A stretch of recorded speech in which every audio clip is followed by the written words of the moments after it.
तो exit poll के अनुमान के मुताबिक बीजेपी रिवाज बदल रही है। बीजेपी सत्ता में वापसी कर रही है। जयराम ठाकुर के नेतृत्व वाले जो सरकार चल रही थी उसको लोगों ने सराहा है। बहुत सारे मायने हो सकते हैं इस एग्जिट पोल के मुताबिक बीजेपी को लेकर के, हिमाचल में सरकार गठन को लेकर के। लेकिन दूसरी तरफ जहां हम कांग्रेस की बात करें, आम आदमी पार्टी की बात करें और अन्य जिसमें कि हम लेफ्ट विंग को भी शामिल करते हैं और अन्य जो निर्दलीय हैं या बगावत करके जो लोग उसमें शामिल है उस कैटेगरी में जिनको हमने आदर्श में रखा है, ये कितना प्रभाव डाल सकते हैं और क्या 8 तारीख का जो रिजल्ट आने वाला है उससे हम इसको किस तरीके से देख सकते हैं, इसको जोड़कर देख सकते हैं।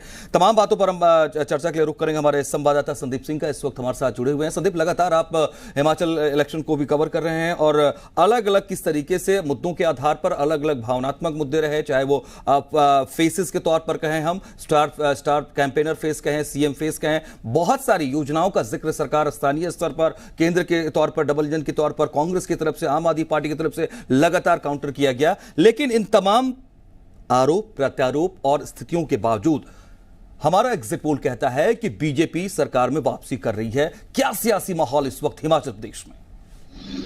मनोज, जिस तरीके से एग्जिट पोल जो सामने आए हैं तो कहीं ना कहीं बीजेपी खेमे में जो है वो जरूर राहत की सांस इस वक्त ली जा रही होगी, क्योंकि तमाम जितने भी एग्जिट पोल की अगर बात करें तो बीजेपी जो है वो बहुमत लेती इसमें नजर आ रही है। हालांकि इस पर जो है वो पिक्चर पूरी की पूरी साफ जो है वो 8 तारीख को जो है वो हो जाएगी, क्योंकि सुबह 8 बजे से जैसे ही राउंड शुरू होंगे और परिणाम आना शुरू हो जाएंगे, ईवीएम्स की काउंटिंग शुरू हो जाएगी, तो उस वक्त जो है वो पूरी तस्वीर सामने आएगी। हालांकि एग्जिट पोल की अगर बात करें तो कहीं ना कहीं बीजेपी के लिए जो है वो इसलिए भी राहत की खबर है क्योंकि मैंडेट जो है वो 35 चाहिए हिमाचल प्रदेश में, क्योंकि 68 विधानसभा जो है वो सीटें यहाँ पर आती हैं और कहीं ना कहीं 35 सीटें अगर कोई पार्टी को अगर मिलती हैं तो सरकार बनाना जो है वो बेहद आसान हो जाएगा।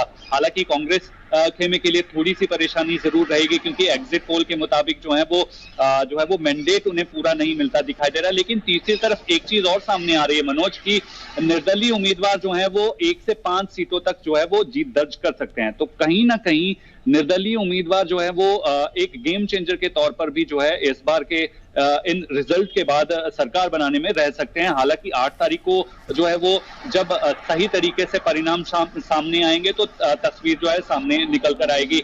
रही बात पूरे ओवरऑल चुनावों में अगर प्रचार की बात करें तो कांग्रेस हो, बीजेपी हो, दोनों ही पार्टियों की तरफ से बड़े बड़े स्टार प्रचारकों को जो है वो इस वक्त जिम्मेवारी दी गई थी, जिनमें बीजेपी की तरफ से प्रधानमंत्री ने खुद मोर्चा संभाला था। उसके अलावा बड़े बड़े नेता जो हैं, केंद्रीय मंत्री यहाँ पर हिमाचल प्रदेश में डेरा जमाए हुए थे। लगातार बैक टू बैक जो है जितनी भी 88 विधानसभा क्षेत्रों में चुनाव प्रचार करते नजर आए थे।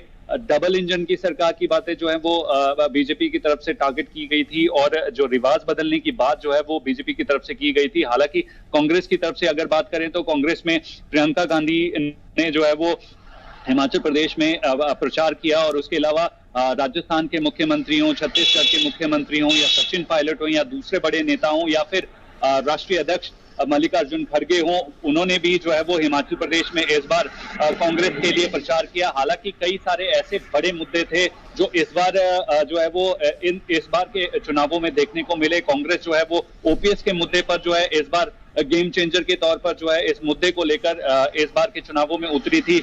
हालांकि बीजेपी जो है वो कहीं ना कहीं अपने काम को लेकर, केंद्र से मिले जो है वो काम को लेकर जो है इस बार चुनावी मैदान में थी। हालांकि बीजेपी खेमे में के लिए जो है वो प्रचार करना इसलिए भी आसान था क्योंकि प्रधानमंत्री जैसे बड़े स्टार प्रचारक इनके खेमे में थे और दूसरी तरफ मुख्यमंत्री का चेहरा जो है वो पहले से ही जयराम ठाकुर को बनाया गया था। हालांकि उन्हीं के चेहरे पर इस बार चुनाव लड़ा गया। लेकिन इस वक्त जो है वो अब जो है गहमा गहमी इसलिए भी मनोज बढ़ जाती है क्योंकि अब समय जो है वो कम बचा है। एग्जिट पोल के मुताबिक जो है वो बीजेपी की सरकार जो है वो बनती जरूर दिखाई दे रही है। हालांकि 8 तारीख का इंतजार करना होगा, क्योंकि बिल्कुल 8 का इंतजार करना होगा, लेकिन एक मूड क्या है वो एक तरीके से हम एग्जिट पोल के जरिए सामने लेकर आए हैं और इसका 8 तारीख का इंतजार जरूर करना होगा, क्योंकि एग्जैक्ट क्या नतीजे सामने आते हैं, जनता ने क्या तय किया है, वो उस ईवीएम और वो बैलेट बॉक्स से निकल के सामने आएगा। संदीप, महत्वपूर्ण यह भी है कि बेशक 35 से 40 सीटें अनुमानतः लेती नजर आ रही है बीजेपी। कांग्रेस का जिक्र हम लगातार कर रहे हैं, चाहे कांग्रेस की बात करें तो वो 20 से 25 सीटें। पिछले चुनाव के मुकाबले इस बार के अगर हम एग्जिट पोल के हिसाब से नतीजों को देखें, क्या डिफरेंस नजर आता है? और अगर डिफरेंस है तो दोनों पार्टियों के लिए, खास करके जो मुख्य रिवाज के तौर पर यहाँ बीजेपी और कांग्रेस हैं, क्या प्लस माइनस, क्या उनके लिए प्रोस्पेक्ट रहा और क्या नेगेटिव पॉइंट रहे?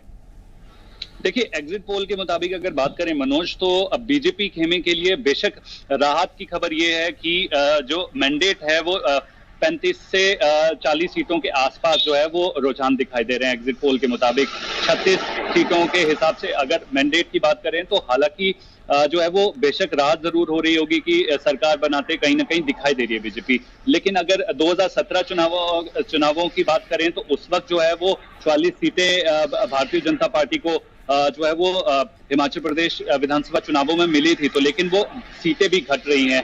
ये चिंता का विषय जो है वो भाजपा के लिए इस बार के चुनावों में रहने वाला है। लेकिन अगर दूसरी तरफ कांग्रेस खेमे की अगर बात करें तो वहां पर जो है 21 सीटें 2017 में मिली थी, लेकिन अब जो है वो 29 सीटों तक जो है वो 29 से 35-40 सीटों तक की बात वो इस बार की जा रही है। अलग अलग एग्जिट पोल की अगर बात करें तो कहीं ना कहीं जो है वो परसेंटेज जो है वो कांग्रेस का भी बढ़ता दिखाई दे रहा है। हालांकि इस वक्त जो है वो बागी उम्मीदवार बीजेपी के सबसे ज्यादा जो है इस बार चुनावी मैदान में थे। कांग्रेस से भी जो है कुछ बागी नेता जो है वो चुनावी मैदान में थे। हालांकि दोनों ही पार्टियों ने अपने जिताऊ कैंडिडेट पर भरोसा जताते हुए इस बार अपने उम्मीदवारों को चुनावी मैदान में उतारा था। पर कहीं ना कहीं इस वक्त जो है वो अब एग्जिट पोल ने हालांकि एक माहौल जो है वो बता दिया है कि किस तरीके से इस बार के चुनावों में जो है वो एग्जिट पोल में बीजेपी की सरकार बनती दिखाई दे रही है। हालांकि इस पर जो है वो पूरी की पूरी पिक्चर जैसे मैंने पहले कहा ये कि 8 तारीख को जो है वो तय हो पाएगी, क्योंकि जैसे ही जब रिजल्ट आना शुरू होंगे तो दोपहर 12 से 1 बजे के बीच जो है वो कंप्लीट रुझान जो है वो हिमाचल प्रदेश में किसकी सरकार जो बनने जा रही है उस पर पिक्चर क्लियर हो जाएगी। जी मनोज। संदीप, आप हमारे साथ बने हुए हैं लगातार और 8 तारीख का इंतजार है, इसको लेकर के भी तैयारियां चल रही हैं।